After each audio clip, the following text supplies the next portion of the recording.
Hello and welcome to another episode of All That Film.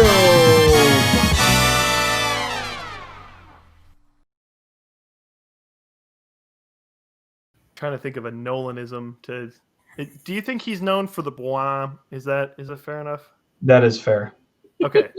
Bwam! We are talking Christopher Nolan coming back, the first recorded episode on All That Film in a couple months. I'm your host, Hay, and we are joined with two lovely guests coming back from a long break in Adrian and Lindsay. Hello. And we're just gonna get right into it, talking about Nolan, talking about getting ready for Tenet. The only thing I will preface, we're gonna try to see Tenet. I think it is gonna come out, knock on wood, because I've been saying that for a couple of months. But it actually looks like it's going to come out because even New Mutants is coming out, which we thought would never happen. Yeah, New Mutants is coming out. That's pretty good nuts. For sure. But yeah, we'll get right into it. And I think I was going to do general thoughts on Nolan, but I feel like we'll sort of just get into that naturally. So I'll just start with the first one. This is one that only I have seen. It is Christopher Nolan's directorial debut. I believe it's 98, or following. It's his first film. Kind of shows it's his first film, but for like a directorial debut, there's a lot of really good things here. It's shot in black and white because that's a cheaper way of doing things. And while it is like a little bit more of like an amateurish Nolan thing, it's very clear. I don't know how to explain this, but Nolan has become someone that does original ideas at a very high budget. Even so much so that like he's advocating like Tenet cannot be released VOD. I will not do that. And even with the following, you can sort of see, or not the following, following, you can sort of see that because it's a little bit of a high concept, a little bit of like, okay, well, I'm limited to what I can do, but we're going to make the best out of whatever I can. So I think it's definitely a sign of like, okay, I'm innovative. So here's this movie. And I definitely see how this like put him on the map as a small like indie filmmaker. But yeah, since I'm the only one that's seen that one, we'll move right on to, what's up? No, I guess I see what you're saying with that. Even though it's limited in scope, he's able to still do something with it. And it led into bigger and better it's projects. Not the same. I guess the reason I say that is because it's not the same as like Kevin Smith's Clerks. I would have never watched Clerks and been like, oh, this guy's going to make a Batman movie. Or like, I never would have watched like Darren Aronofsky's Pi and been like, this guy's going to make Inception. Like Pi is one that people sort of group in similarly, but Pi is more like, okay, this is sort of like a student film type of thing. And Pi's a good movie, but it's just a weird like difference, I guess. So in your opinion with the following, or sorry, just following, do you think that the black and white adds to it, or is it just kind of there? I think Nolan makes the best of it, and like it works. It works sort of to its advantage. So yeah, I'd agree with that. But yeah, like we talked about a little bit before, it's a little clear that like, okay, well, I have to go with black and white, so let's figure this out. Okay. Yeah. Art at a limitation. Yeah. But we'll move right on to Nolan's second project. I always forget this was his second one. Came out 2000. Lindsay, you're going to go first. Talking Memento. And yeah. I will say this. It's probably going to be like light spoilers. So if you don't want to know like anything, you don't want to be spoiled for any of Nolan's films, maybe don't. And I mean, like, we're not going to go like super spoil on Memento, but if you've never heard of anything, maybe leave if you don't want to hear anything. Anyway, Lindsay. Yeah. Get out.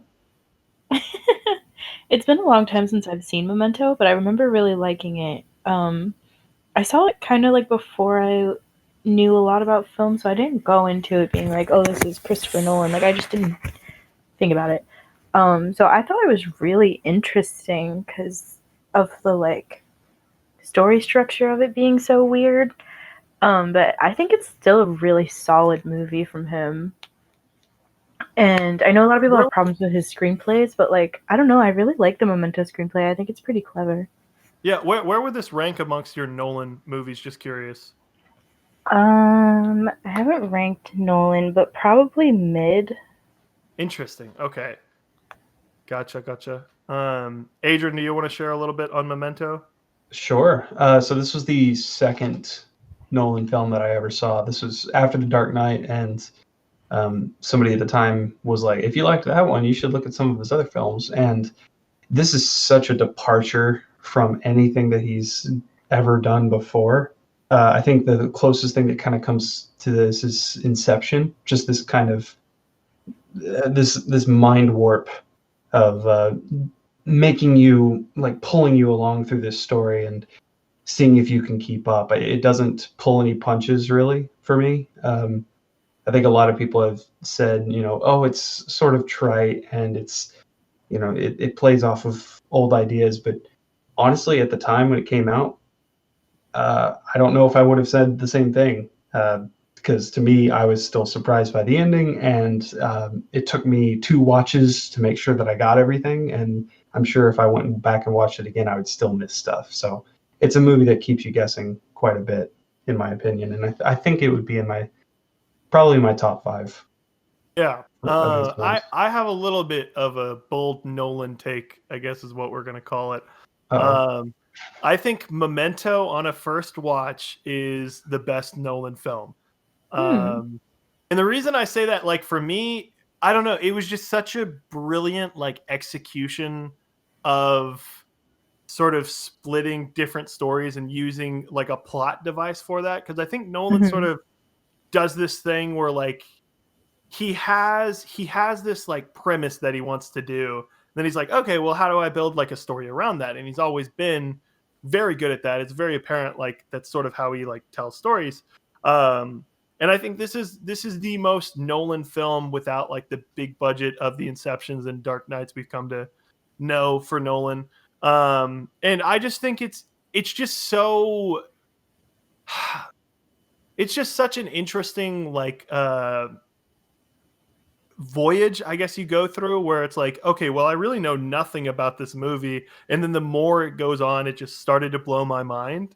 And I'm not gonna lie, this could in part be because I had seen a couple of Nolan's films before this, because I think I'd seen Dark Knight, Inception, Dark Knight Rises, Interstellar, and I got to Memento, and one of the things I might gripe on a little bit with Inception is so many people told me Inception, they're like, dude, it's mind-boggling, man. They go into dreams, and then I see Inception, and it's not, like, that complicated.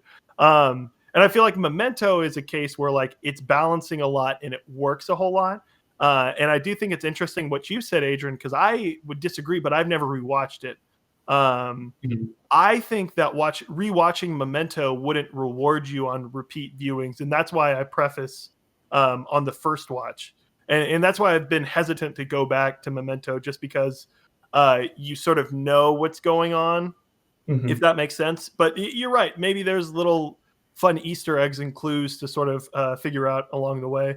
Well, and I'm inclined to believe you or agree with you that a second watch might take away from the shock value of it, that, like, these realizations as you're going along with it. But the second viewing, to me, gave me more of a clear understanding of, where in the timeline certain things fit, and why he placed certain scenes interspliced with each other in the way that he did. Yeah. Because at first it just seems random, right? You're just like, I have no idea what's going on. But then upon second viewing, I kind of realized, like, oh, he put this scene here to set up for this thing later on, but it actually happened before that. But if he showed that, then he wouldn't be able to. And, you start to, it's like watching a chess game backwards. You're like, oh, okay, that makes so much sense. But if you start from the beginning and you just watch all the way through, you're like, oh, yeah, okay, he beat him by doing this. And I know one of the cool things is on the collector's edition DVD, if you actually, like, followed the clues that were in the movie and entered them on the disc, you could get the movie in order. Was one of, like, the bonus features, which I think is, like, pretty cool. To just, That like, is funny. that. Yeah. In order. That's almost like watching what Pulp was it? Fiction. Yeah, In order. exactly. Pulp Fiction. It just doesn't work for me. Yeah, I've it's not watched the that. same. Somebody uploaded a version of that to YouTube a while back. I don't know if it's still up, but like That it would be doesn't have weird. the same draw. Yeah, yeah. All right, so we're gonna move on to Nolan's third movie. This is again one that I only have seen. I'll be pretty quick on this one. I think Insomnia is fine, and I really hate to say that about like a Nolan project. Um, it's got good camera work, it's got good direction, but ultimately it's kind of a little bit more of like a boring film. Hmm. And it's kind of a shame because like it is really cool that an up and coming director comes out with a movie like Memento, off the heels of his directorial debut, and he gets two of the biggest actors. And Adrian mentioned at the time, yes, three of the biggest actors, including Hilary Swank. Yeah, no, Uh, it's fair to say that Hilary Swank wasn't quite there. well, we argued about this because I forgot Hilary Swank had a career before Boys Don't, or before now I forget the name, the boxing movie. Oh, $1 Million Baby. $1 Million Baby. Yeah, because Yeah. I thought that was her height of popularity. No, but yeah, Insomnia is fine. All I three mean, of yeah, them you've are. you've got Al Pacino, you got Robin Williams. Yeah, it's obviously got some big names in it. So you're wondering like what Why happened isn't with this, this? regarded as like one of the best movies ever? If it has, yeah, that's sort of what I thought. Like going into it, I was like, okay, well, this has like marquee actors, and it's Nolan, and I think this even is on like Criterion. Is it? I'm Hmm. pretty sure. I'd have to Oh, wow. check to be certain. I could be completely wrong. I'm checking now, and it doesn't appear that it is. So that might be a So different Insomnia. I will Um, say that with each Nolan film that has come out, you know, in recent years and since people routinely check IMDb and stuff like that, the popularity with each of his films of Insomnia has like gone up and then receded and gone back up and then receded. So people are obviously, like revisiting this movie and giving it some credit. Like they're yeah, watching it, but it clearly doesn't stand as a giant among the rest. yeah. This is like the sort of bottom tier. It's my least favorite Nolan, and that's one of those things. Like, it's my least favorite ice cream. It's still ice cream, so I'm a big boy and gonna enjoy it. I But mean, it's not chocolate chip cookie dough, but it's yeah, I'm not going to turn it down. it's pistachio. I can make it work. But we'll move on. Adrian, I'll let you go first to the start of Batman Begins. You actually didn't share with this. Was this your first of the Batman trilogy? Did you watch it the correct way? No, I did not. I watched The Dark Knight first. Gotcha. I remember when Batman Begins came out, and I was still kind of young, and so my parents were like, "No, we're not going to watch that." And that being the pretense of that, I thought like, "Ooh, this is a darker Batman," and I watched The Dark Knight with my friends for the first time, so it was like, "Ooh, okay, I'm being bad. I'm not supposed to watch this, but I am." I completely agree. And we watched The Dark Knight, and of course then I watched Memento because I had to, and then I realized, like a few months later, oh yeah, Batman Begins came out 3 years before this. So real quick thing. You know what's hilarious about that friend recommending Memento to you? Is what? There's a film that comes out before The Dark Knight, and he was like, "Oh, don't check out Batman Begins, check out Memento." Yeah, I guess they hadn't seen The Prestige, so or not The Prestige. Sorry, they hadn't seen Insomnia. Yeah, jeez. Oh, are you talking about Batman Begins? I'm sorry. No, yeah, that's how out of touch I was at the time. Like I think they just mentioned Memento to me because it was a Nolan film. That's all. Yeah, gotcha. Sorry, completely sidetracked. But anyway, so Batman Begins to me, I think it's a pretty solid film for what it is. I think it really does the Batman series justice, and it takes it's it takes this character that's already been done 5 different ways, and at this point was goofy and silly coming off the yeah, heel. because I think at this point, what did we had to go off of? We had the Sam Raimi Spider-Man movies and a couple of other ones interspersed, and I think maybe the Hulk. The X-Men movies, a Hulk movie. Yeah. Yeah, and at this point, superhero movies weren't really dark like this, and I Yeah, think and the craziest part is like people sort of like regard Nolan as they're like, oh well, he changed the game for superhero movies, and like I see that and I'm like, okay, but yeah, then we got the Snyderverse that like didn't really like the Snyderverse, which has like a cult following for sure, but like financially it wasn't huge. So like, did Nolan like start something with dark and gritty superheroes? I think so. I think there's definitely an argument to be made that he brought it full force into the spotlight. I mean, Batman Begins Sure. is it's a solid, like I said, it's a solid movie. I have my problems with it. I think there's a couple things in there that are, maybe a little bit not, hackneyed or anything, not cliche, but it doesn't appeal to me as much as The Dark Knight does, as much as The Dark Knight Rises does. I think they were still kind of figuring out what it is they wanted Batman to be in that movie. Now, I mean, and on its own, it is for Batman, it's a pretty good leap in the right direction. They took a risk with this, and I think it paid off. Yeah, handsomely. My notes that I had just for this is I thought the action scenes weren't up to par for what The Dark Knight winds up being. Whereas like the fundamental story of like sort of creating Batman and not really showing Batman for like the first 2/3 of the movie, it actually works as an origin story, and I was very surprised at that. The one thing I will say, so you could probably go, and I'll touch on this more in Dark Knight. You could probably go into Dark Knight without knowing anything of Batman Begins. However, and I'll touch on this with The Dark Knight Rises. There's a major plot point in Dark Knight Rises that like the investment is having seen Batman Begins, and like having been someone that hadn't seen this movie and going back to it, I was like, oh, this is why this was a big deal. Like, yeah, I think I know what you're talking about, but yeah, we'll get to that when we come to it. Yeah, for sure.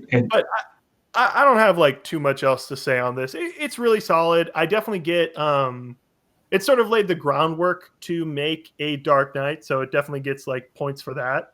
But yeah, we'll move on to The Prestige, which is crazy that he made this between Batmans. Right, like he really had Christian Bale working overtime. Like he did.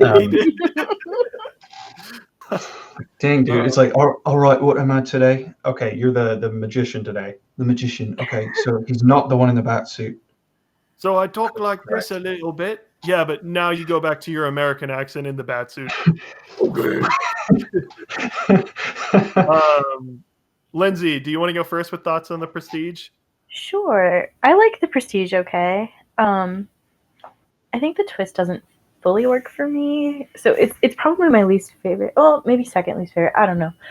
It's down there though. I didn't love it. I think it's really interesting. I think if they hadn't gone like a supernatural kind of thing with it, or not supernatural, it was just like, I don't know, the technology got weird. Supernatural almost. Yeah, no, I get what you're saying. The technology just got weird. And I was like, I believe the twin twist, like that was solid, but like the whole like making clones thing, I was like, this got really like out of hand, I think. Especially with like spoilers, by the way. Like you're saying, almost like super level David Bowie or yeah, where I was like, what is going on now? I don't know. I feel like it like started off strong and just kind of got away from him. But it's a fun movie. It's not bad. It's just it's not particularly memorable. And it has two of the greatest actors of the 2000s. Lindsay, I am actually going to heavily disagree with you. Okay. And what's interesting is like The Prestige to me, I sort of clocked out of it in the first 30 minutes when I watched it, because I was like, this is kind of slow. Like, it's okay, like, but it's not like great Nolan, because I think I was looking for like a Inception or like a Dunkirk. And then the twist happened, and I was like, oh my God, this movie's like great. And then I rewatched it again, and it's one of those movies that I would put against Memento. And I think watching The Prestige on a second viewing is either the first or second, tied with Memento first viewing, because I think The Prestige isn't one of those movies that is a twist movie. It's instead one of those movies where a director is bluntly telling you a majority of the movie, hey, here's the twist. If you can pick up on any of this stuff, you will know. It's like he's cheekily grinning at you, being like, huh? You can't see the whole vision yet, but you're seeing tidbits and you don't know everything. And just rewatching it, it's just fine-tuned, I think, like, to work with that. And I actually 100% agree with you. The whole Hugh Jackman storyline is kind of sus, but I buy into like everything that's happening besides that, and just the whole pageantry of a rivalry and like what that passion does to someone. So I do understand, because it is a little bit fantastical in a movie that, like, besides that moment, it could probably be like, you could tell me it's based on a real life story, and I'd be like, oh yeah, I could believe that. But then you throw in David Bowie magic lightning bolt tower, and it's not magic, it's science. Yeah, it's science. But yeah, no, I really like this movie, and I think it's because I just really dig two dudes trying to beat each other in a competition. That's one of the small little like fair, yeah, it's one of the small like subgenres that I'm like, ugh, this is what I like. Because even I don't know if y'all have seen 2013's Rush, but that has, I forget, that Daniel Bruhl, I think, and Chris Hemsworth, and like they're just Formula One racers competing with each other. And like, I do not care about Formula One, but just the idea of like two passionate individuals like fighting over to be the best is something I always really, really dig in movies. But Adrian, you get to go last. What do you think of Prestige? I think I agree with y'all both, on different points. Lindsay, I do think that the twist is kind of underwhelming, but I also agree with, hey, that's on purpose. You know, the twist is not supposed to be the part of the movie that is like, oh my God. It's the end result of realizing that, dude, it wasn't even that complicated of a trick, and you spent all of your lives, your life, your money, your relationship, your credibility, just trying to steal my trick. Just because you couldn't do it on your own, you went to such great lengths. And I absolutely agree. I think this movie ultimately is more about the rivalry and what that does to people, and how in different ways how far people are willing to go with it in order to be the best. And at the end of the movie, you kind of have to wonder, who is the best? Because is the best. Well, I mean, who has more fame? And then there's that little subplot of like, spoilers, everybody, but is the real Hugh Jackman the one in the tank, or is he the one that's stepping up onto the gangplank up in the rafters? Who knows? And or is it both? I think this is, and just a side note, I think this is my favorite Hugh Jackman film. His acting in this is much better than some other schlock that I've seen him in. And like Les Mis, I like Les Mis, but I don't like Hugh Jackman's acting in that. He's so bad in that movie. He doesn't get enough flack for it. It's cringy, and the singing is a little, but it's bad. It could have been done better. But I'm not here to crack on Les Mis. I'm just saying that. Les Mis, the Christopher Nolan film. We're gonna imagine his Les Mis. You need to turn up the contrast a little bit for that movie in order for it to be a Nolan film. I think the subplots actually, they don't hurt the movie at all, because this attacks a bunch of different parts of life, saying that, and you can apply this to anybody, your profession, your professional life can eat you alive and can turn people against you and can ruin your family and all sorts of things. So the magic portion of it, I think, is just a tool in order to tell that story. The one part that I do think I would be interested to go back to, because I know a lot of people, one of the criticisms that Nolan, like many male directors, get criticized for is that he has like no depth to his female characters. And this is probably like up there in terms of like depth for female characters, which isn't saying like a whole lot for Scarlett Johansson's character. And I mean, like, one of the things like that I sort of like advocate for is, do we really want to see Nolan try to write a female? Because I don't know if that would be like the best. I want to see him push his own boundaries a little bit. Well, I don't know. I don't know if Nolan has that like in him to Okay, but I mean, you've got 13 films in a row that all have male protagonists. So, like, hey, man, maybe just throwing it out there. One we're getting to, I would say there's a little bit more there than some of his other characters, but I mean, I don't think it's hard to write for a female character. Just do what you did for the male character and make it a woman. Like, I don't know. It's not like they have to be written in a special way. I just feel like with some of the. But I just feel like that should be the logical like approach. But with like, I don't know, you see how Nolan writes like Catwoman, and it's like, oh well, if this is like what you have in the tank, maybe I don't want a female protagonist. But Catwoman's already been written. That's the thing. She's not. I know. She was written in a better way by a better screenplay and comic book writers, and he just drew off of that. I think you're right. I think that ScarJo's character in this sort of like it's on the cusp of having something there, because you can see that she has drive. She does want something out of the relationship. She wants something out of the profession of being a magician. She wants to learn things, but like it's just not. There's almost no depth. It's like you're at the shallow end of the pool. Yeah. But almost about to reach that dip. I just wanted to mention it because I know that's a big like criticism of Nolan. And I think the same, because we're going to do a French Dispatch, and I think the same might be argued for Wesley.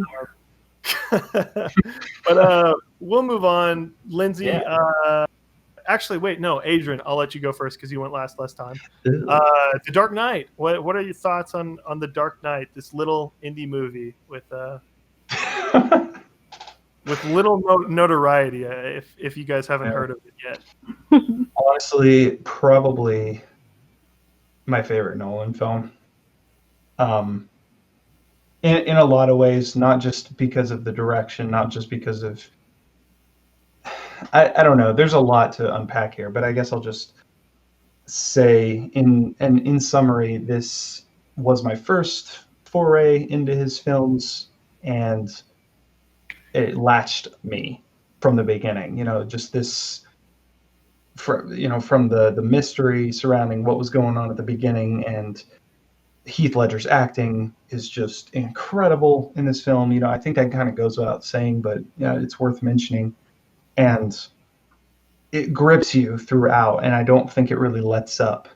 And that tends to happen in a lot of superhero films. You have a big thing at the beginning, and then it kind of slows down, and not a whole lot happens. But even in the moments that you think are going to be dull, there's a lot of tension.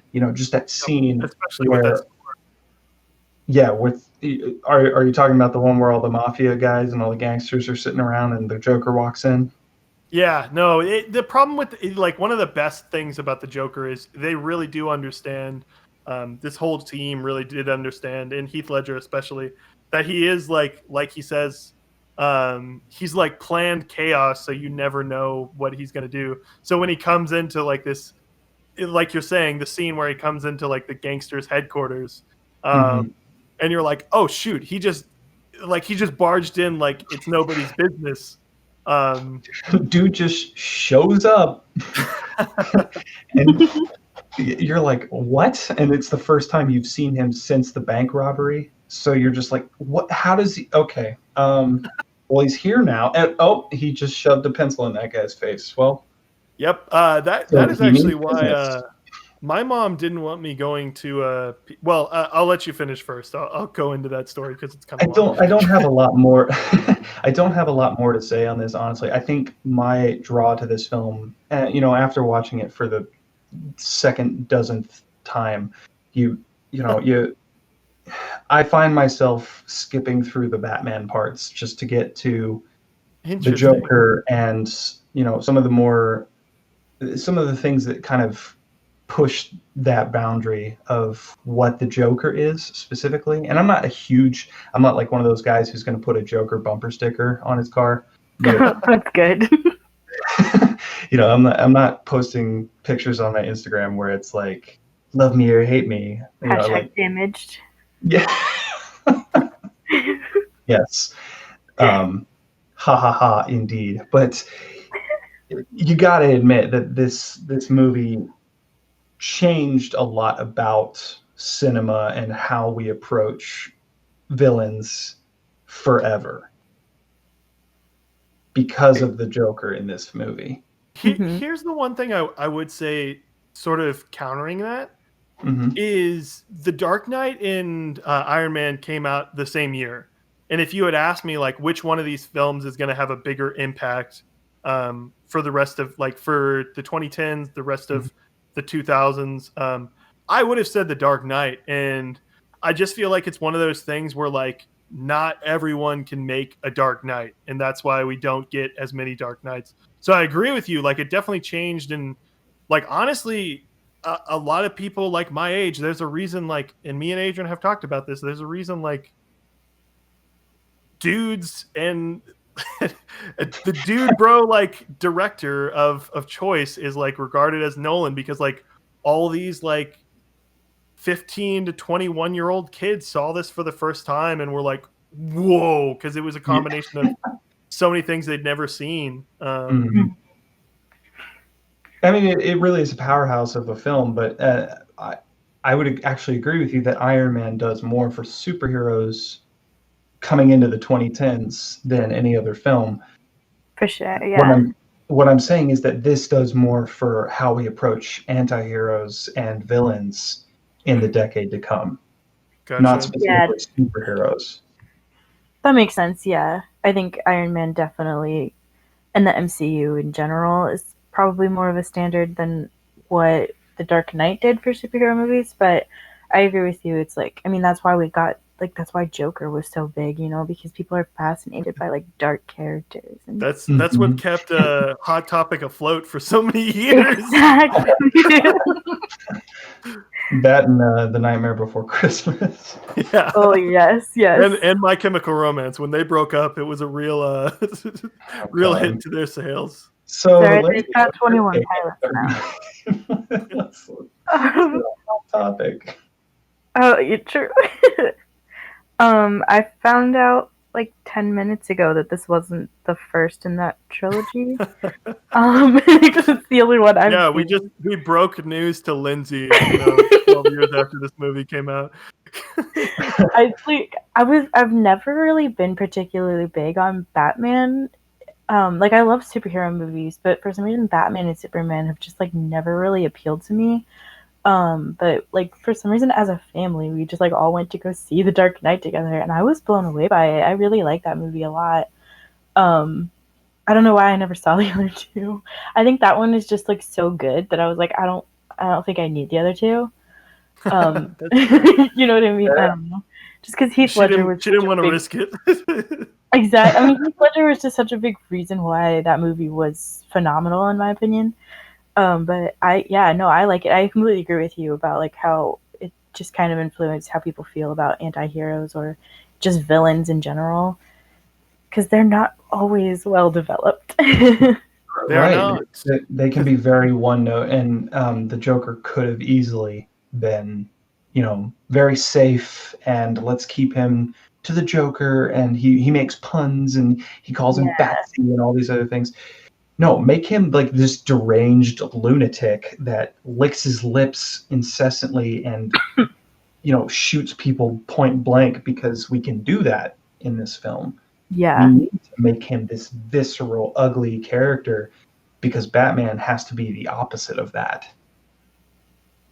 And I think this takes it in a direction that Batman never really did, except for like maybe the Killing Joke and those kinds of things. But even that at the time was considered really dark for comics. Sure. Yeah, I was trying to look for a picture of a person who had their car painted on the Joker thing. And I forgot we had, this is a complete side note, but I forgot we had a brief period where Theo, Lindsay, and Angelis were all sharing the terrible world of Tumblr and the Jack Frost and Elsa. Oh, God.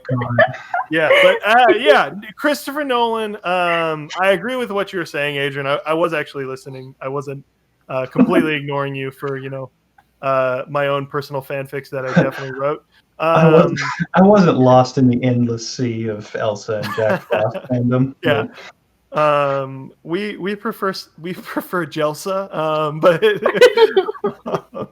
anyway, I like off-brand Jello. Yeah, jeez. But yeah, no, I pretty much agree with y'all's sentiments. The only thing I was gonna add is, honestly, like, if my mom did any sort of research before I went and saw this movie, I would not have seen it. It was definitely like, I hadn't really seen anything like this in terms of like characters even being shot, like even to that extent, because like I'd seen Pirates of the Caribbean. I think that came out before this, and that has some like cartoonish deaths, but it's still Disney technically. And just sitting down, oh my god. Okay, so here's the thing. A lot of people will say like, oh well, like if you like Dark Knight, check out Michael Mann's Heat. And I think Nolan is one of those people that saw how, for instance, if you want to go that maybe Nolan was inspired by Heat, maybe. I think Nolan saw how Michael Mann made a city alive and made it a character, and he did that so well in The Dark Knight, and he created tension in every scene.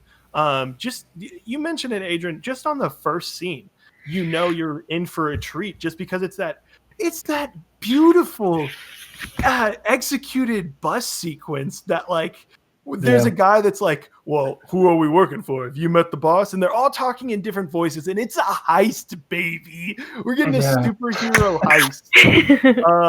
Because at first you think like, it's just all these clown guys, and they're robbing a bank, and Batman's gonna come beat them up, and like none of that happens. Yeah, that's the thing. Like, I feel like that slowly pick each other off. Yeah, I feel like it sets a precedent to be like, oh well, this isn't like your comic book Batman. Like, he's not really going to save the day all the time here. Because I grew up with Batman the Animated Series and Justice League. So funny enough, I only liked Spider-Man in the Marvel stuff. So I was ready for this kind of stuff, and I saw this. I know I didn't see it opening weekend, but I think I saw it the weekend after that, and or maybe I saw it the Sunday. I don't know. We saw it close to midnight. We were in the front row, and when I'm not even saying like the third row, I mean the literal front row. And our heads were like turned up. I gotta watch because I gotta talk into my mic, but our heads were turned up like vertically into the air, and like that's the worst case scenario to watch a movie. I was still blown away because I was like, oh my god, like they can create a villain with depth. Like, what is this? And you're right. I think even like looking at the poster, like Joker's on the poster for most like IMDb and Letterboxd, like they put him as a centerpiece. And because this movie's Heath Ledger's just that good. Yeah. it's really not. Like, Batman is almost it's like a side dish to this 3-course meal of Joker. Yeah, it's almost like Batman's ruining Joker's plans in a weird way. And the one thing I will say, actually, I'll save this for Dark Knight Rises. The only thing I will say, is The Dark Knight does go down a little bit for me, but in fairness, it's because I'm not watching that in a theater for the first time, and it's the first time I've seen this action displayed this way. And I think if they re-release this in theaters, I would be very interested to go back, because I know they're showing Inception right now, and I think Nolan is one of those directors, a reoccurring thing that like some of his movies, like, oh hey, it would be better to see this in a theater if you can. Yeah. And maybe I'm just going to be sure. saying that to save the theater industry. Well, and I mean, or he could just add a couple minutes onto it and call it a special edition and then re-release it like a couple other directors that we know. But we're probably not going to get it for another 8 years, because if they didn't do a 10th anniversary, which they might have, we weren't doing the show at that point, but we're probably going to have to wait for like a 20th anniversary, because I don't think they do a anniversary. Yeah. Not a special. I did want to mention just real quick, when you were talking about that beginning sequence and like bringing it back to the heist, I feel like a less imaginative screenplay writer and director would have said, well, why don't we just make that the movie? It's a heist movie.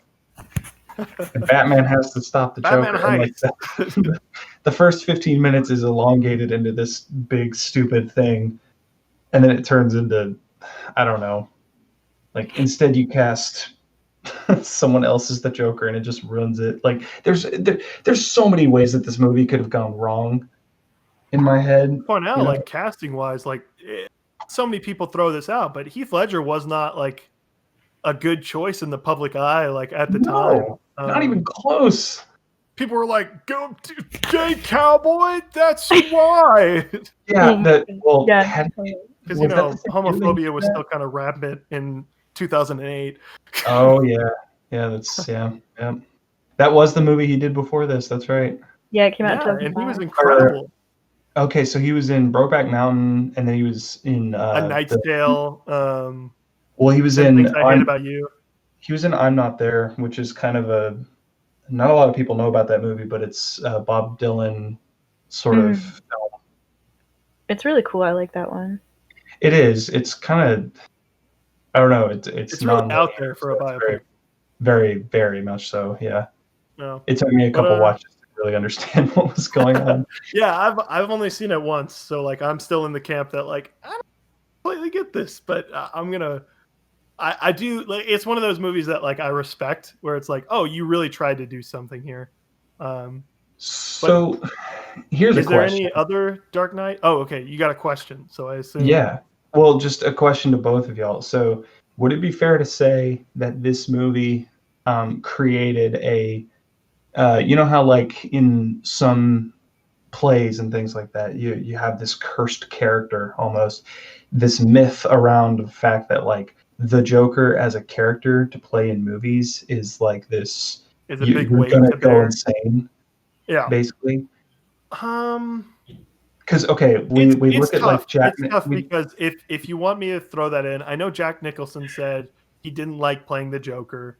I'm gonna go. I don't think Jack Nicholson likes being an actor, though. Yeah, that's definitely true. I don't think Jack Nicholson's Joker is like that good. And I know like some people, I don't know, maybe for its time, whatever. Oh, it's great for the time. It's so campy and so it's perfect. I get that, but like I don't know. I'd rather watch like the very first like Adam West Joker if I want. Camp. Yeah. But it's weird you bring that up because it's almost like the production and everything turned into. Sorry. Yeah. Go ahead. Well, no, I was just gonna say it's almost like the expectation.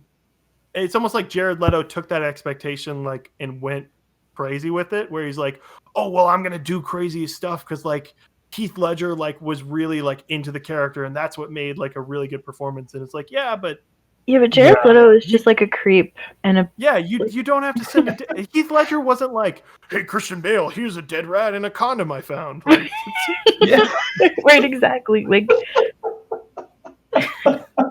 and I don't think Joaquin Phoenix had any issues like that either. He not seemed like it was just a role he was playing.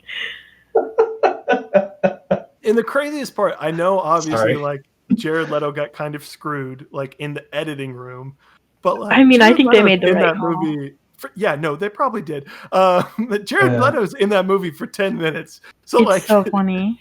the 10 fact he minutes went too long. so method for like 10 minutes, and like Jared Leto's just one of those cases where like for Blade Runner, he was like, yeah, I had to method act like being blind for a while.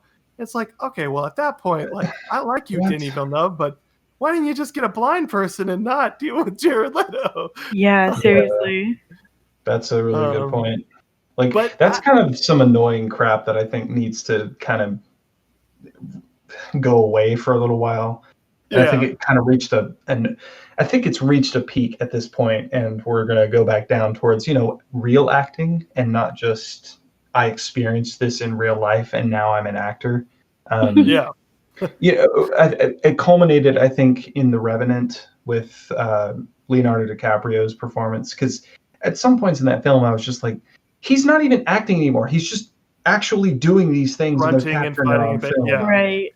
It's not, well, besides the bear, but like he's eating like actual horse, or I forget what animal it is. like actually cutting open a horse and actually eating a buffalo's stomach or whatever it was. He's actually eating a raw fish. He's actually putting crap on his neck to burn the cut hole.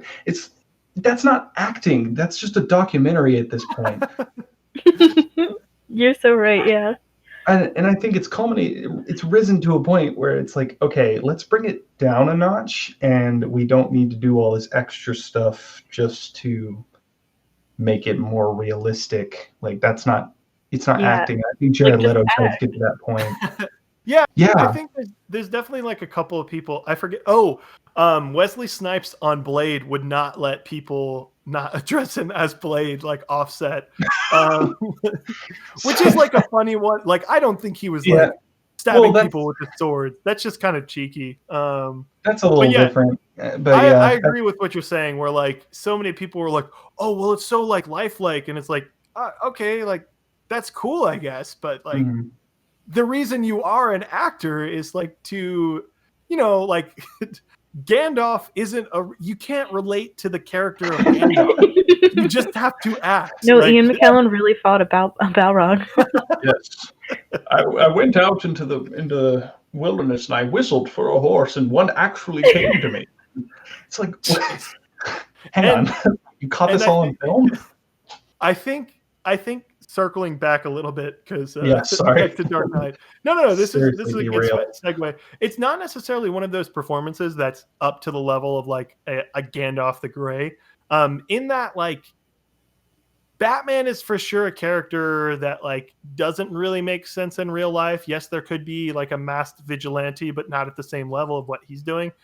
Mm-hmm. I feel like someone in, probably not to the extent here, but if someone planned enough and like had this chaotic like nature to them, you could sort of buy into the Joker existing in real life.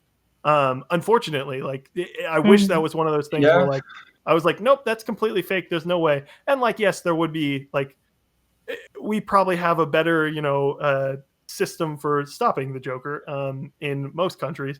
But I think that's part of like what is a little bit of the cursed role, that Joker has ties to things that like present themselves in real life, and that's why it's such a cursed role. Because like if you were playing Sauron, it's like, oh yeah, I'm an evil villain, but like, I'm killing elves. How do you even approach that role? It's something as ethereal as that, because and I've talked about this before with like characters like Maleficent and stuff like that. Those characters are metaphors. They are not real people. You shouldn't approach them as if we need to humanize Maleficent. We need to humanize the Joker.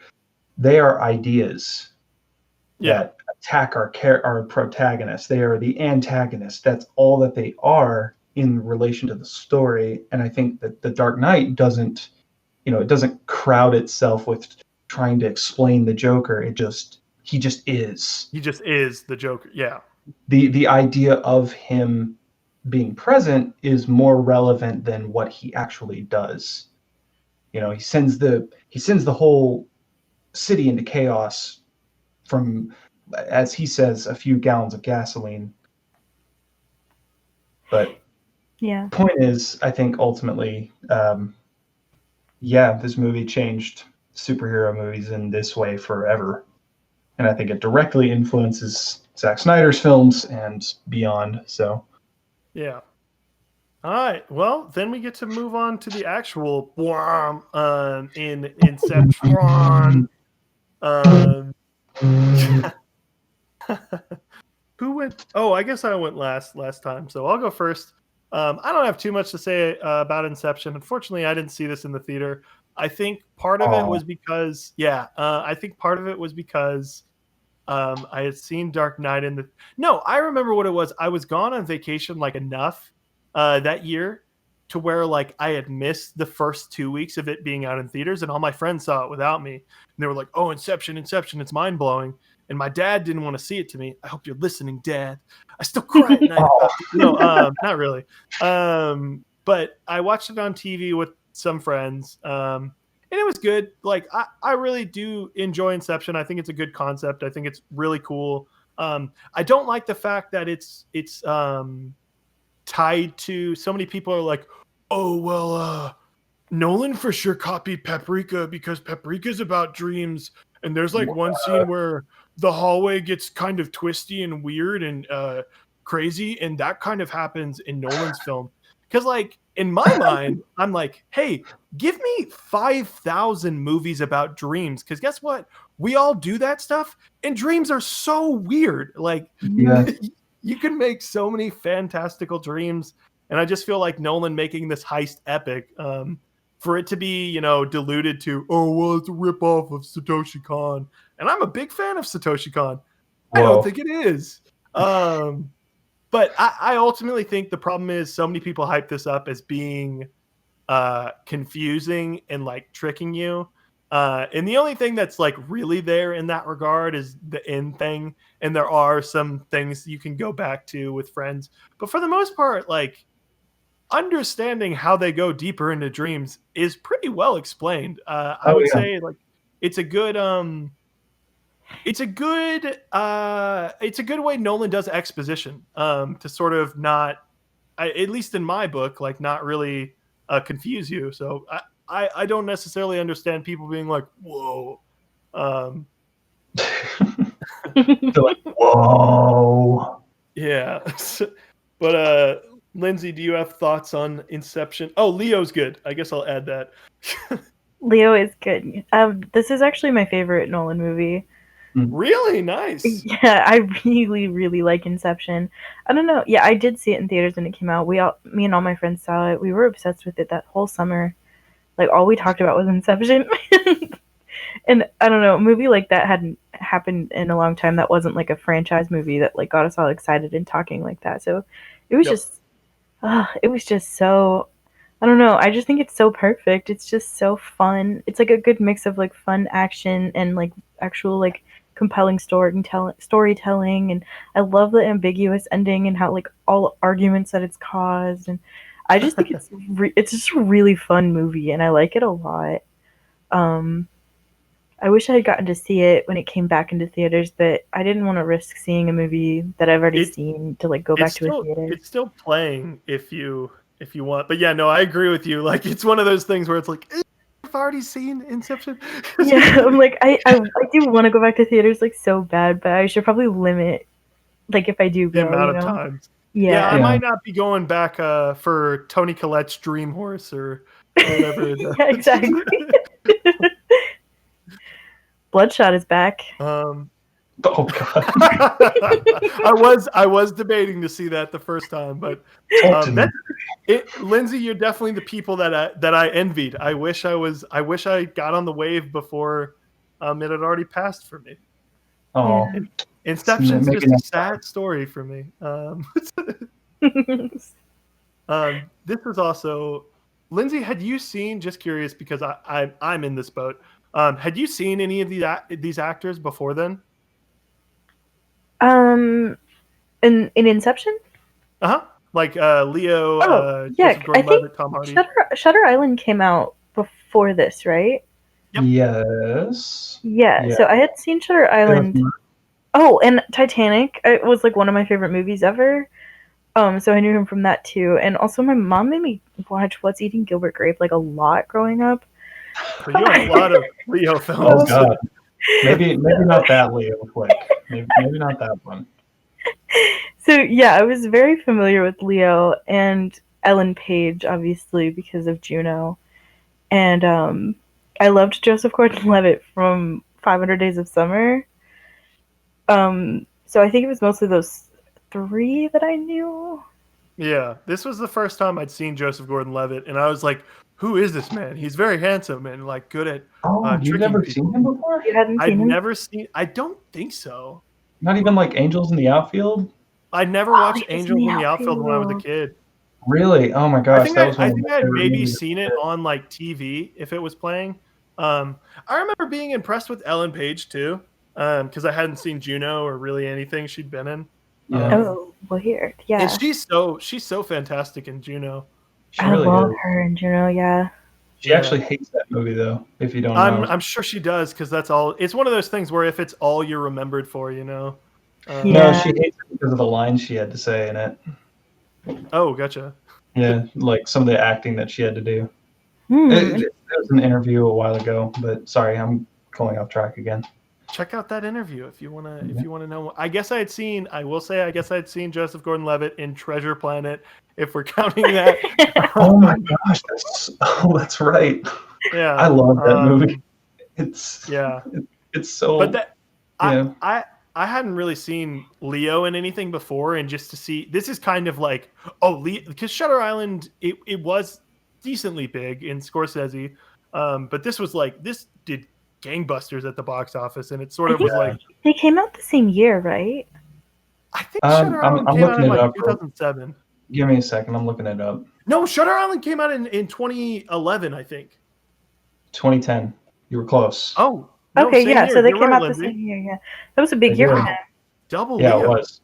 I think people were actually joking about how, like, I remember when that came out because so many people were talking about how, like, when he washes up on the beach, he's actually on Shutter Island.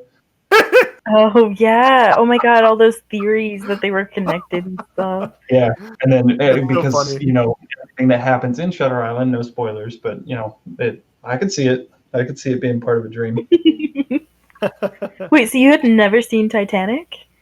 Nope, never seen Titanic. I had seen a little bit of Catch Me If You Can because my dad would always watch it, and that's a movie I love now. It is a great one. But the thing is, Catch Me If You Can was like 3.5 hours with commercials, and I just didn't have that's a long time. that attention span. Like, have you still never seen Titanic? No, I've watched Titanic. I really like it. Okay. I was gonna be like, oh my God, Yeah. it's amazing. I love Titanic so much. Yeah, no, Titanic's pretty good. Have you seen The Man in the Iron Mask, which I have directly not. followed Titanic? It's Leonardo DiCaprio's worst acting. Go for it. It's so funny. That movie has been described to me as like, oh, well, what do people really like? Why was Titanic successful? And a lot of people are like, oh, because Leonardo DiCaprio and Kate Winslet, dreamy romance. Leo looks like a teenage heartthrob. And then they're like, all right, so what do we do with that? We put an iron mask on him. Like, well, because he's King Louis in the movie, and he's the French king without a French accent. It's very jarring. Oh, even it better. Makes no sense. Oh my God, that's hilarious. A lot. Oh yeah, I also watched Romeo and Juliet a lot growing up too. Oh nice. Oh yeah. Yeah, you had a lot. I had a lot of Leo. Claire Danes. I had no Leo before this. Adrian, do you have additional thoughts to add to Inception? Oh, we're still talking about Inception? Yeah, well, I guess we were talking about Leo in general, but yeah. No, we're talking about Shutter Island now. Yeah. This is Shutter Island. I mean, they are so. Yeah, I mean, what can I say about Inception that hasn't already been said? I think I have a bit of an unpopular opinion here, Lindsay. I did what you haven't done, and I think you should absolutely try and not watch this movie as much as possible. Oh no! Stay naive. No, just I saw it too many times. I watched it, dozens of times when it first came out. Within those next 2 years, I watched it dozens of times, and I think as I watched it more, I started to realize there are a lot of parts of it I don't think are as like nearly as compelling Tightly if you knit. take away. Yeah, if you take away certain story elements of it, I think it's just the fact that what they're doing isn't really all that.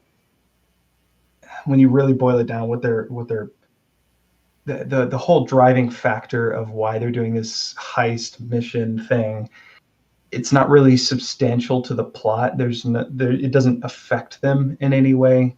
It's more of a means of driving the character story that is Cobb.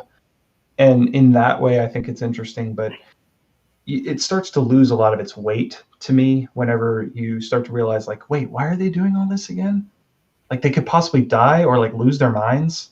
It's a lot of money. Okay, I have how much say? I have a similar take to an upcoming Nolan film. Well, hang on, but there's a lot of conveniences too. Like, they just have this billionaire that buys things and makes sure certain things happen just because he wants to destroy his competitor, and I get that, but unnecessary, I think, in all of this. I think it would have been a lot more compelling if there was a lot more risk to it. I never felt like there was risk. Even when I first watched the movie, I was like, there's no way they can't do this. They're professionals, and this is their job. They have to be. I think the part, and I'm not trying to ruin it for you, Lindsay. I know this is your favorite one. This is just me. This is my feeling on it. I think the moment that it loses me in all of it is when they get into what's his name? No, the actor, the Irish actor. Tom Hardy? No, sorry, the guy that they incept, Cillian Murphy. Murphy. When they get into his dream, and then he's like, he says something along the lines of like, "Oh man, we got to move quickly. He's trained. Somebody has helped him train his dream to act against insider or threats." And I'm like, wait, what? He had a sleep therapist or something. Yeah, you're telling me that not only do we have people who are incepting through dreams, but there is an entire like sub-market of people who like train billionaires to protect their mine. Yeah. This is enough in the world. Like I actually don't think that's unreasonable.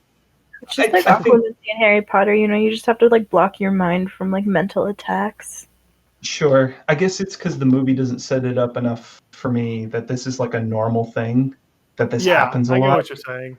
This, in the beginning, it kind of seems like a fringe technology, like, oh my gosh, these guys are on the forefront of this. This is, it's unexpected because there's, infiltrating people through dreams. Who would think of that? But apparently lots of people would think of that. This is pretty normal, actually. So, I don't know. That's the part where it loses me. It's still top 5 for me. I wanted to take a different direction and kind of talk about the things that I didn't like about the film, because you guys brought up a lot of great points about why this is good. It is a spectacular action film, and the suspense in it is great, and I think it sets up a lot of awesome scenes. Just the pure spectacle of Inception is worth checking out. I will say I am holding out because drive-in movies do a double bill. I'm holding out because I'm hoping they do Inception Tenet, so I can rewatch this on the big screen. Fingers crossed. I will give feedback if I find one. But we'll move on to the completion of the trilogy. So Nolan likes to do this. Batman, pause, do another movie. Batman, pause, do another movie. Yeah, take a break. Adrian, I'll let you go first because you just got done talking about Inception. What are your thoughts on Dark Knight Rises? Because I know a lot of people, it's kind of a mixed bag of thoughts. It's an incredible meme generator. I'll give it that. It gave us Tom Hardy in my least favorite role of his. I like him. I do not think he's good in this film. I think they probably should have gone with somebody else. And I think it's just the way they used him. I think that Bane is a bit rote in this. I don't know. I think they tried to do the, oh, I'm the opposite of you because I'm big and strong, and so are you, but you're also smart, but so am I. So maybe not the opposite, but like the better version of him up to a point. Well, it is a little interesting because Bane's supposed to be like this. You can't really do that unless it's CGI, where he's supposed to be this like huge guy, and he can not only is he smart, but he's stronger than Batman. And like in this, like he is built, but like you're not like, oh, that guy for sure can beat up Batman. You're like, yeah, like Tom Hardy's jacked, yeah, but it's literally never established that he's this roided out dude. Not once in the whole film. He's just big and well spoken and a mastermind. I don't know. Like, I wasn't sure what kind of angle they were going for here. So, all in all, I think The Dark Knight Rises has some great characters in it. I don't mind Catwoman. I think I think Anne Hathaway does a pretty fine job with what she's given, and better than Halle Berry for what that movie is. For whatever that's worth, yeah. I will say, spoiler alert, Anne Hathaway does not play basketball in this film. Thank God. She was perfect. Yeah, I kind of agree with you. I have a little bit of a different, probably a different upbringing to this film, if you will, because this was one of my. I'm trying to remember because I know Avengers came out right before this. So this was one of my early like actual midnight releases on Thursday. So many people were hyped. There were like 50, not 50. There were like 10 people dressed as Joker. One of them I actually knew from my Boy Scout troop. And like I was just mega hyped. And I remember like watching the movie. And I think it's one of those movies where it's a flawed film. But if you're wanting to have a good time, it's a movie that will allow you to do that, if that makes sense. If you're willing to like sort of like look away in certain moments. Because I think, like you were saying with Inception, if you watch this, the more you watch this movie, and I'm sure this is why so many people have pointed out, hey, this movie is actually very bad. And I do see what they're saying because like on a fundamental level, it is like poorly written. I don't think it's so bad that you're just like, ugh. It's not. I think there's just like logical like flaws in it. If that absolutely. Makes sense. I was just about to say one of the biggest ones to me, and this took me like this was the first time that I watched it. It took me right out of the movie for a solid 5 minutes. Was the moment where Bane comes out and he's like, "I'm clearly the villain, and no one should believe anything that I say. But I have a piece of paper that Commissioner Gordon definitely wrote, and I'm going to read it to you now. And it says, oh, I did it all." And everybody's like, oh my God. Did Commissioner Gordon really say that? And I was watching this like, what? Why would you believe him? And then the whole city just descends into chaos. And you're like, what? Yeah. So that's the thing where like if you think about this movie at all for like seconds, it's like, wait, what? But like the whole idea of like Batman's redemption, and like it's kind of dumb because like usually with the Bane story is like, okay, well this is someone who's huge and he's kind of smart, so Batman has to be even smarter than he usually is. And this movie is like, oh well, he like sort of does some magic to fix his back, and then he's back out, and now he can fight Bane on equal terms. But he hasn't really like learned any tactical stuff. That's a little weird. He's just back. He's just got a second wind. Like he didn't learn anything from it. And like stuff like Bane blowing up a football stadium, like that doesn't necessarily make the most sense, but it looks really cool. Like why even do that? What was the point? Shock and awe? Like, well, no. I will say this. Okay, so I will say this as an aside. I had this 9th grade basketball coach, and he sort of, I think part of it is like, I think he saw like a little bit of me, like in like his ninth grade self, because he was also like not the best basketball player, but tall. Sure. He even like dunked and broke a rim because he was like, "Hey kid, check this out," and it was literally like a Shaq commercial to me, and like it's like when the little kid sees Mr. Incredible like lift that car, I was like, "This is totally epic," because I was like 15, and we were like pretty cool. Like I was a good student, and he was like, because he had a really deep voice, he said, "Hey, Hayden," and I was like, "Yeah." He's like, "Come in my office," and like I go into like his classroom, and no one's in there, and he's like, the Dark Knight Rises trailer just came out. You want to watch it?" And like we watched the Dark Knight trailer, and it was so epic to see the football like stadium like blow up and just be like, "Oh, I don't know what this means, but that's pretty cool." And that's what I think it was. I think they made that purely for the trailer. Spectacle trailer. And I think it worked. I think that just that was like enough to get so many people on board.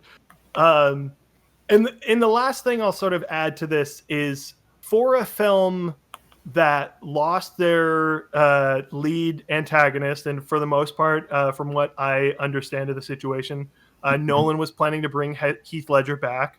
He was. Yeah. To sort of plan around that.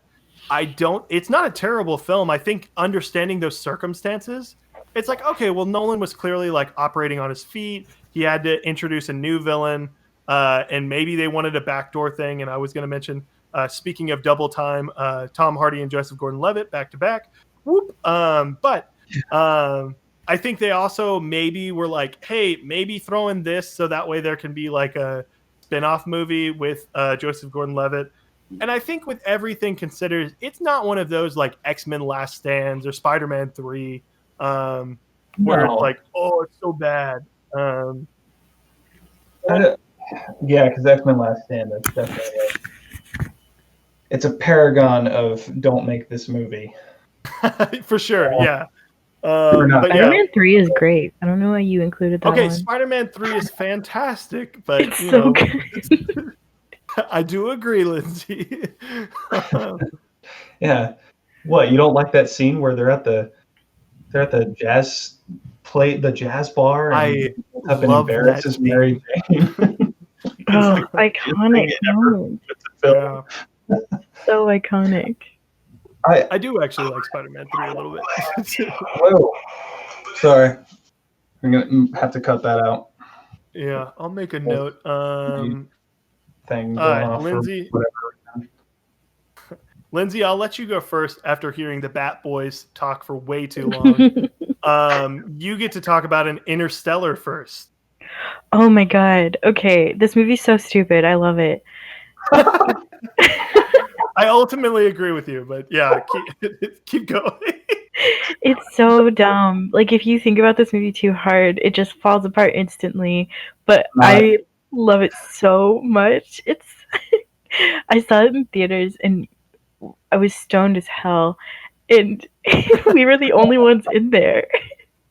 So we just like screamed the whole time. It was just the best experience, I think. So I just like really like always think about that when I think about this movie. I don't rewatch it a lot. But I just remember like we were like screaming like he went in the black hole. Like I don't know. I think it's a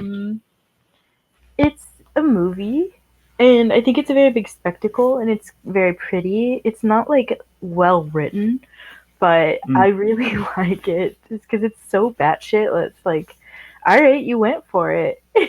Yeah. All right. Well, adding on to that, I mostly agree with Lindsay. The thing that I will throw out as a caveat, I saw this movie in the theater 3 times, and it was like one of the only. I just kept seeing it because I was like, "This is unlike anything like I've ever seen." There's space, there's Matthew McConaughey, there's a weird love side plot line, and all of these things. I think, like honestly, if you had polled, I don't know when this came out, but if you had polled High School Hay and been like, what is a film that's an epic to you? I would be like, oh, easy, Interstellar, dude. It's the best movie ever. And I really liked Interstellar when I was younger. I think it still holds up, and like I almost have like a naive like nostalgia towards it because like it is a spectacle for sure. So it has that going for it no matter what. But like there is a little bit of like, okay, but why did they choose to do this? And the more you Because watch it, love. yeah, it sort of feels like, wait, but Yeah. why is these things happening in this world? And I think Matthew McConaughey is great. I think this is the one I was going to throw out. I think is the most is the female character with the most depth in Murph. But I think even then, like some people could argue, it's kind of a plot device in some ways. But I think all the actresses that play Murph are really good. Surprised Timothy Chalamet as well. Um, Oh and yeah. yeah, there's just good. I think if I got to sit down with Nolan, I would be curious to know the answer to this question. If he thought of the set pieces in space first, and then he was like, okay, well now I have to figure out like a way to tie them together. Um, I do wonder if that was maybe the case because each planet they stop on, I think, is really cool and really worth like the time they spend on that. Um, Oh, you think? but I do I like all the planets and I actually buy Hmm. into the emotional story. I do understand that it's been memed to death at this point of the it was for love, Murph, and like I get that is like screenplay 101. That's probably like the most cliched line ever. But I enjoy it still. I really like Interstellar. Um, Sure. I don't know how high it is still. It's probably third Nolan. Maybe actually probably fourth. Because I forgot about Memento because it's not on my screen right now. So yeah, fourth Nolan. It's still at one point it was my first for a while. Um, and yeah, maybe it's because I had seen Dark Knight in theaters. I didn't see Inception in theaters, so that was the first like original Nolan I saw in theaters. If that makes sense. Mhm. But Adrian, yeah, feel free to add to this interstellarness I and add mean, to the Michael Caine again. I I love I mean I love a lot of the themes that surround this movie. And in a way I'm kind of in Lindsay's camp here. It didn't grip me the way that I think there's some things about this that are a little too uh, whatever. It's a fantastical movie. It's fine. There's some things that I'm like, okay, wormholes, sure. It's a plot device. Let's just go. Let's Let's move get on. on with Yeah, it. Yeah. But other than Matthew McConaughey and his character, I think he did a fine job in it. I think that really all the actors did just a fine job. I think some of the set pieces or the set pieces.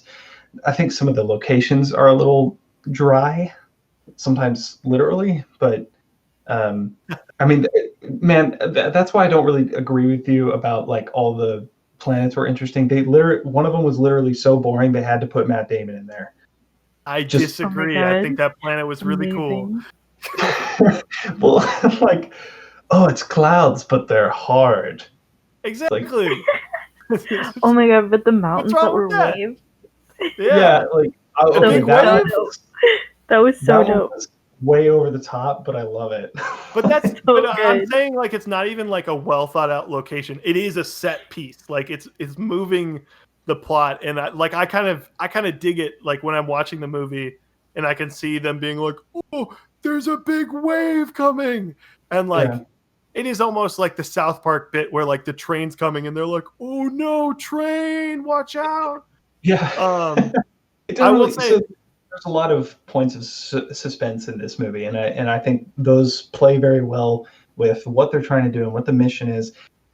What really drew me in with this movie more than anything is like some of the things that I've thought about in real life, which is climate crises and overpopulation and getting into space, getting these huge rings of where energy. humans will one day live, some maybe, and just these imagination Yeah. filled worlds that he brings into into a medium that I think everyone loves to fantasize about, and like, oh, maybe someday,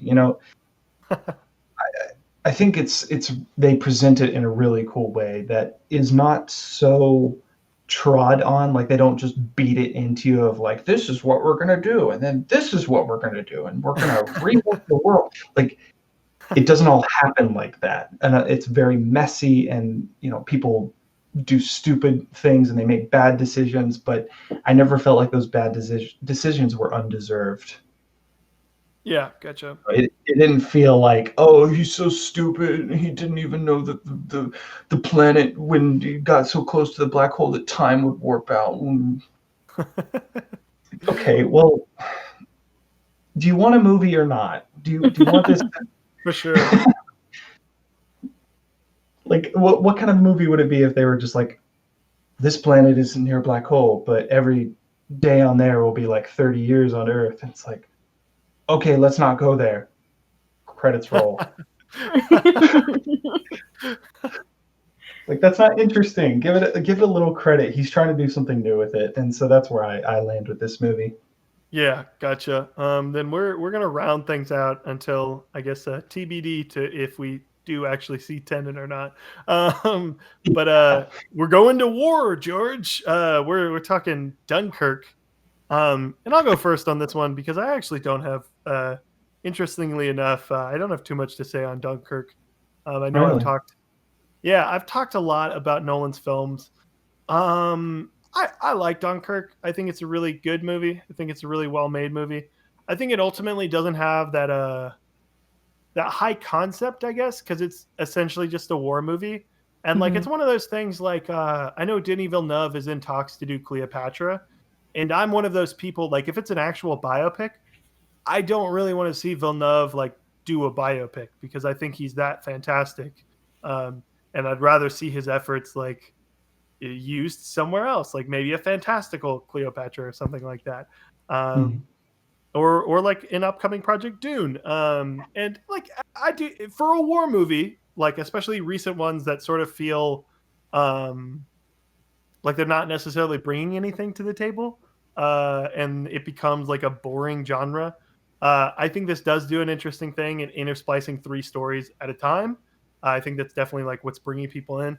However, the one thing that I will say as a little bit of a detriment to Dunkirk that I think ultimately soured it a little bit for me is I saw this because so many people were talking. They were like, "Oh, well, you have to see it in the film fans with the E italicized or whatever." I don't know. Anyway, accented is what I meant. But so many people were like, "Oh, well, you have to see it in 70 millimeter in an IMAX theater and all this stuff." And I did. I traveled like 2 hours to the nearest theater that actually did that just to see Dunkirk because like it got so much buzz and so many people were like, "You have to check it out in this one way." And ultimately, like, it was cool that I got to see like the film grain, if that makes sense, like showing on the screen, but it wasn't like that cool. So like, it was one of those things that was sort of a bummer because the tickets were like $20 or something like insane like that. Yeah, like $25 for a seat. Yeah. Yeah, and I could have seen like it. I could have taken a 5-minute drive for $5. Right. But I mean, it goes to show like I was willing to do that for Nolan, and that's how much like faith in him I have as a director that I'm willing to take a voyage to a faraway theater.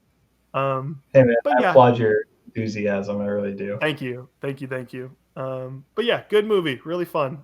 Not fun, but you get what I mean. It's yeah, it's very sad actually, but yeah. I don't know which one of you wants to go first on this to round things out. I'll go first because I mean I was last on the last one, so yeah, go for it. I'd like to hear Lindsay close it out. So this is definitely one of my top 3. I don't know where it lies in the top 3, but it's there because kind of like you said, it's not highbrow really, but I kind of think that makes it so much more than it is. Dunkirk is so typically a paragraph in any history book about World War II, and this movie gives it the weight that it deserves.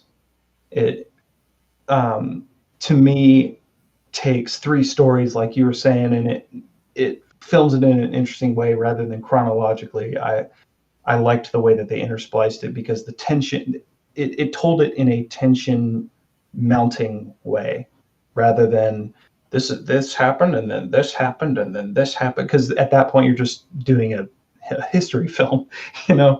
It's World War II in color. To interject real quick, it's almost like instead of doing like little bursts of every story, if you're telling it in order, where it's like, okay, we're gonna peak and then dip and then peak and then dip. He creates like a really good crescendo with the amount of tension that he's building, like you were saying, and they interweave on purpose, like to create a little bit more suspense, where you're like, oh my god, because at one point, like all three of these stories, it's like, oh well, all of these are gonna fail. Yeah. So I think he does that really well. And there's so many parts. Like while I was watching the movie, I was like saying, I was just in my living room. I didn't go to an IMAX theater, but I watched this. I watched this on a streaming website with some grainy video, and I thought, it didn't take that away from it. There were still so many parts of this movie where I was just like, oh man, they're doing it like this. It's amazing. One thing that I liked to appreciate while I was watching it was that you always knew where Dunkirk was in relation to everything else. In a movie that's mostly set out in the middle of the ocean, you always know that the black smoke in the background is where Dunkirk is. Yep. And you know where people are going and how they're facing and what they're moving towards.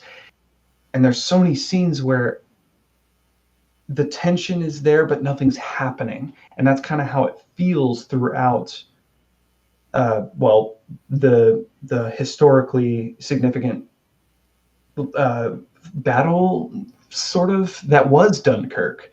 It felt like nothing was happening and that these guys weren't going to get away. There was no way they're going to get out of there. And it truly is amazing that all of these civilian ships came and got 300,000 Englishmen out, away from the Nazis. And that's another thing. You never see a single Nazi fighter, aside from planes. You don't see them up close throughout the entire movie. And I think that's significant because it doesn't take away from the characters at all. Does that make sense? Maybe no, I actually agree with that point. I think Nolan purposely did that to almost like take the story to be like, no, this is like our history. This is about this is the history of like England, and like the Battle of Dunkirk isn't defined by the Nazis surrounding, all of our troops and creating like a terrible situation. It's about the people that ultimately saved, like you were saying, so many the civilians saved so many soldiers, that's super intentional to not even like show people. And he definitely like could have included that in the hands of a not as competent director. I think it could have been something that wasn't as nuanced. You would get like shots of like interspliced shots of like Nazi generals on the horizon going, yes, move in, we are almost there. Oh my God. And it's like, whatever. Okay, we don't need to see that. What I think creates the tension as an ever-present force is that they're coming. You just don't know when. And the pressure on the backs of these British soldiers, you can see it and you can feel it. And there's certain lines of dialogue. It's few and far between, but there's certain lines of dialogue that are very, like, you feel that, Yeah. And you weren't there. None of us were. But you can sense sorry, I keep using the word pressure, but you can sense that ever mounting threat on your back, and you're like, okay, time's ticking, guys, let's get out of here. And you see people getting more and more especially frustrated and more and more desperate. And with the clock score, especially like that really like yes, time's ticking. He does that a lot, actually. If you noticed, this was something I was going to bring up in Interstellar, but I noticed, or saw something recently where it was like you hear a clock tick every 1.5 seconds. Yep. On one of the planets, and each tick is a day going by on Earth. Yep. It's like a 10-minute scene, which is really cool. Yeah, and you don't realize that. And Dunkirk does the same thing. Inception does the same thing. There are certain parts of, I think it's The Dark Knight that does something like that. It's when the boats are about to blow up. I think it's like a detonator that's going down.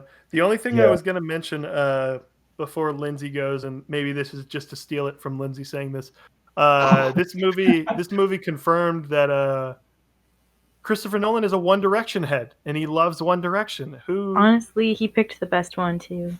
Yeah, he did a great job. I was skeptical. Yeah. No, Harry. I had faith in that boy. Yeah, I have faith in Harry as an actor. It was a little bit weird when like you have all these soldiers that are like, for the most part, unrecognizable actors, like no names, and then you have, hello, I'm Harry Styles. Yes, I'm here too. And it's like, okay, yeah, like you're good at acting. You are good at acting. There's no denying that. But also, you look like Harry Styles. It would be like if, like, I don't know. This is a terrible example, but if Dunkirk, instead of like Harry Styles, it was like Jojo Siwa, and it's like, stop it! Don't compare him to her. Well, or like Justin Bieber getting put in there somewhere, and you're like, yeah, what? Justin Bieber getting put in like Saving Private Ryan if it came out like in. Oh my god! When he was a little bit older. Imagine that. That's a better example. I guess I went too far. He would totally be Private Ryan. Saving Private Bieber is the song we did along with. But Lindsay, turn around, guys. We're going back. Let's. Lindsay, do you have thoughts to add to Dunkirk before we wrap up Nolan? Yes, it's probably like his best movie, but I think it's probably my least favorite one. I don't really like war movies and like historical things, so I was really bored during Dunkirk, and I was like, it didn't feel like Christopher Nolan to me, because I don't know, what I like about his movies is how like stupid they are. Like they're big and loud and stupid. And Dunkirk wasn't any of those things, so I was like, I mean, yeah, it's good, but like I want it to be just like a little more dumb is what I expect from him. You know, like Interstellar, people like go to like cold mountains with Matt Damon, and Inception, they like invade mines and shit. Like it's just so stupid when you say like the plot out loud. So then for him to turn around and do this like intense war, like I don't know, like historical thing, it's like it's good. It's just not what I expected from him, and it's not like what I like from him. So I was like, this is fine. I like Harry Styles. I'm bored though. Part of the thing that like I didn't love about this is so many people are like, oh well, this is Nolan's like magnum opus, and it's like, okay, like it is a well-crafted movie. It doesn't have like errors in the screenplay, like noticeable plot holes, because it's based on a true story. But like I feel weird. There's no way they could have gotten 300,000 people across the road. That's stupid. Okay. Sorry. I feel weird awarding the best Nolan film into one that doesn't feel like it has the same ambition as like other Nolan films, if that makes sense. Yeah. Because this doesn't feel like he was necessarily taking a risk, and that doesn't necessarily matter.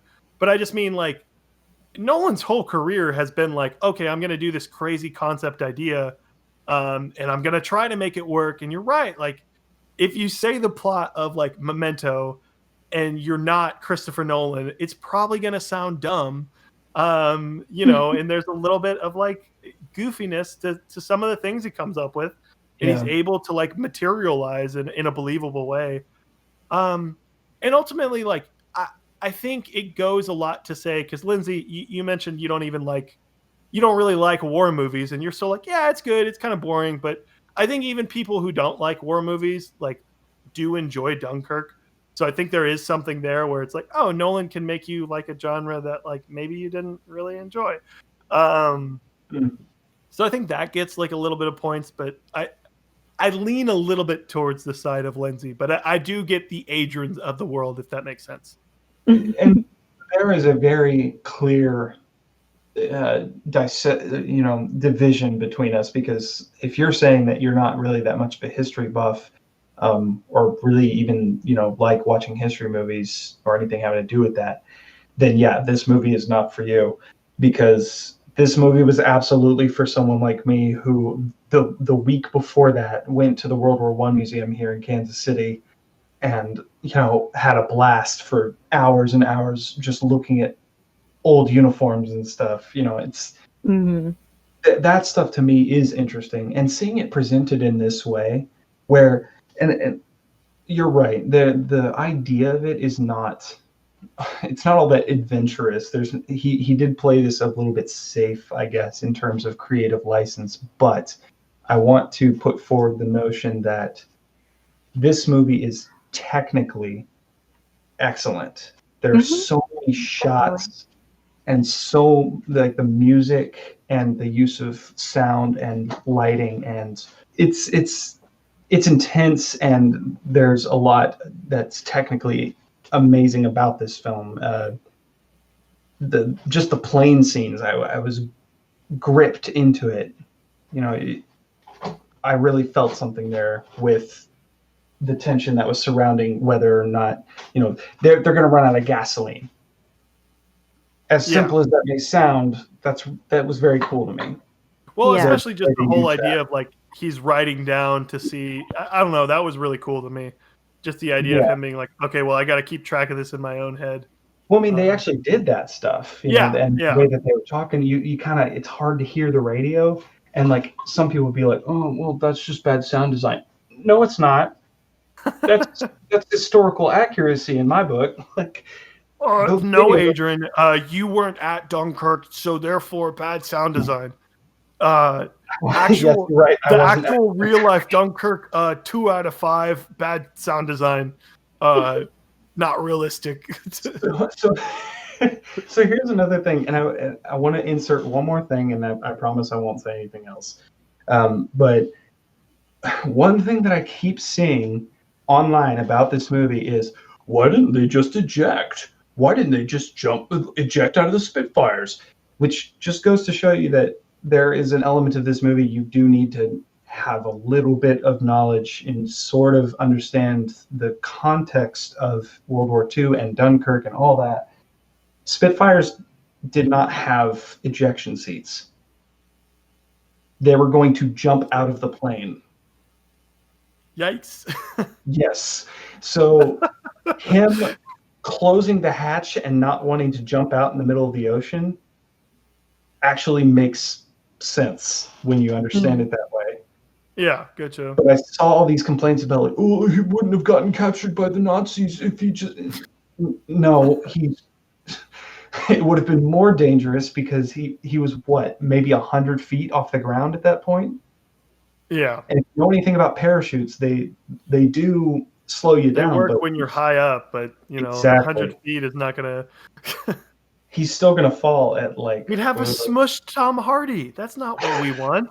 The beach and the water is right there. It's like he's still going to break his legs, and he's not going to go anywhere. Adrian, if you look at the water, it's actually 8 feet deep, so maybe he would have had enough leverage.